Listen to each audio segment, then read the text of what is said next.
Okay, full ಜೋಶಲ್ಲಿ ಇದ್ದೀರಾ. First question, ಇದು ನಿಮ್ಮ ಹತ್ರ ಇದ್ರೆ ನೀವ್ ಇದನ್ನ ಯಾರ ಜೊತೆಗೂ ಶೇರ್ ಮಾಡಲ್ಲ. ಅಕಸ್ಮಾತ್ ಇದನ್ನ ನೀವೇಂದ್ರೂ ಶೇರ್ ಮಾಡಿದ್ರೆ ನಿಮ್ಮ ಹತ್ರನೇ ಇರಲ್ಲ. ಏನದು?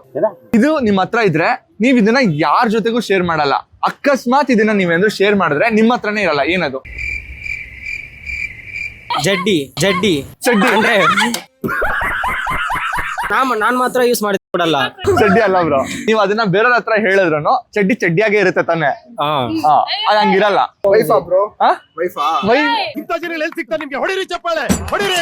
ಏನದು ಏನದು? ಹೆಣ್ಮಕ್ಳ ಹತ್ರ ಇದು ಇರೋದೇ ಇಲ್ಲ ಬಿಡಿ. ಇದಕ್ಕಿಂತ ಹಿಂಗ್ ನಾನೇನು ಕೊಡಕ್ಕಾಗಲ್ಲ.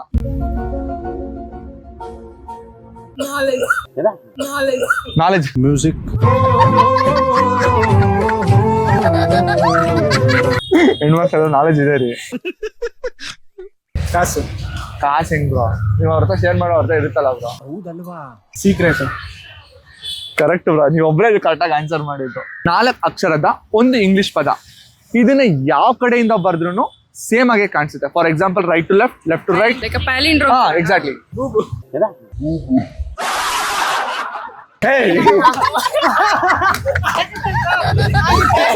ಏನ್ ಗೋ ನಿಮ್ ತಲೆನಲ್ಲಿ ಬರೀ ಅದೇ ಇದೆ.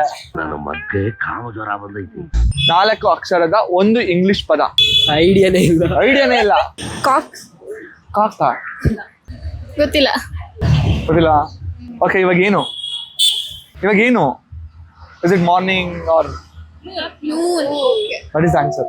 ಈ ತರ ಒಂದು ಮ್ಯಾಟ್ರೇ ನಮಗ್ ಗೊತ್ತಿಲ್ವಲ್ಲಣ್ಣ. ಇದು ಯಾವಾಗ್ಲೂ ನಿಮ್ಮ ಹತ್ರನೇ ಇರುತ್ತೆ ಬ್ರೋ.